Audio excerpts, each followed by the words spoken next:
Marc Guéhi's got a big decision to make, and the future will ultimately depend on the Crystal Palace captain because Crystal Palace are prepared to do a deal mid-season, but Guéhi might prefer to wait and then take his pick of clubs after the World Cup when there'll be more suitors. At the moment, Manchester City are exploring a deal for January, and that's because Josko Vardiol, Ruben Diaz, and John Stones are all out. But I think Guéhi is almost the roadblock because he's quite prepared to wait. And he knows if he just keeps playing at Crystal Palace, that's his best chance maybe of getting a starting spot in Thomas Tuchel's World Cup squad, especially if you factor in Harry Maguire's not playing every week. And at the moment, Levi Colwill, the Chelsea defender, is injured. So Guéhi's not agitating to go mid-season, but Crystal Palace might prefer the money. And the money won't be nominal, by the way. My understanding is that if Palace are to sell mid-season, they want in excess of the 35 million that they agreed with Liverpool over the summer.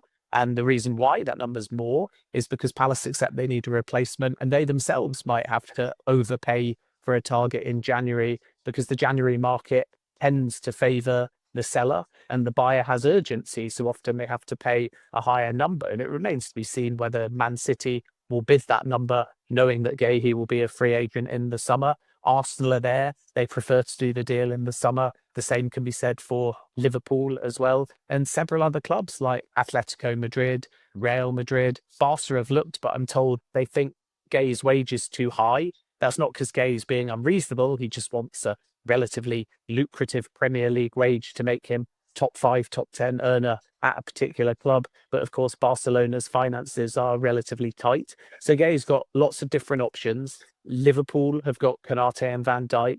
Arsenal have got Gabriel and Saliba. And therefore, Guéhi, if he's inclined to join one of those two clubs, may, as I said before, prefer to do the deal in the summer, simply because if he joins a big club and becomes a squad player, then it might impact not his chances of making the World Cup squad, but potentially his position as a starter. And that's what he wants. So this is all about the player.